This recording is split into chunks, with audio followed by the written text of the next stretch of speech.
কিন্তু বাংলার জমিনের মুসলমানরা এটাকে সুযোগ দেয় নাই। সর্বোপরি কথা হলো, সর্বশেষ মেসেজ, এই বাংলার জমিনে হিন্দু থাকবে, খ্রিস্টান থাকবে, বৌদ্ধ থাকবে, মুসলমান থাকবে, সকলে কাঁধে কাঁধ দিয়ে বাংলার জমিনে জীবন যাপন করবে। কিন্তু যারা স্বৈরাচারিত্ব কায়েম করার পায়তারা করবে, আমরা আর তখন দল বল বুঝবো না, সোজা তাকে আমরা দিল্লি পাঠিয়ে দেব।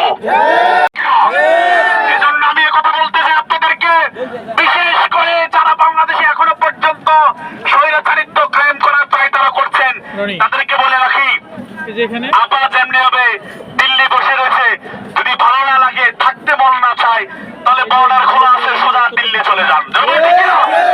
বাংলাদেশে থেকে 5 আগস্টের পরে পুনরায় আবার তোমরা বাংলাদেশে স্বৈরাচারিত্ব কায়েম করবা, বাংলাদেশ তৌহিদের জনতা তোমাদেরকে আর সাল দিয়ে কথা বলবে না।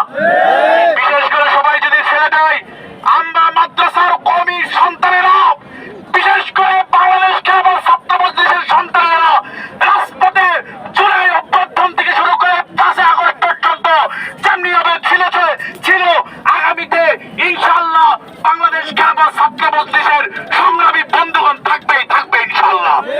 এজন্য সর্বোপরি আমি আমার বাংলাদেশ অন্তর্বর্তীকালীন সরকারদের প্রতি উদাত্ত আহ্বান জানাবো, বিশেষ করে এখনো পর্যন্ত বাংলাদেশের এই উপদেষ্টা মণ্ডলীর সদস্যের মধ্যে এমন কিছু কুলাঙ্গার নাস্তিক বসে আছে, যারা এখনো পর্যন্ত ওলামায়ে কেরাম, মসজিদ, মাদ্রাসার দিকে আঙ্গুল তুলে কথা বলে।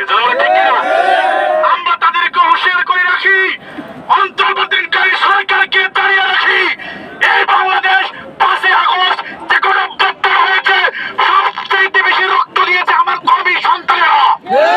এই জন্য আগামীতে আপনাদের চালাবেন, ভালো কথা চালান, কিন্তু আমার কর্মী সন্তানদেরকে পরিপূর্ণ অগ্রাধিকার না দিয়ে কোরআন সুন্নাহকে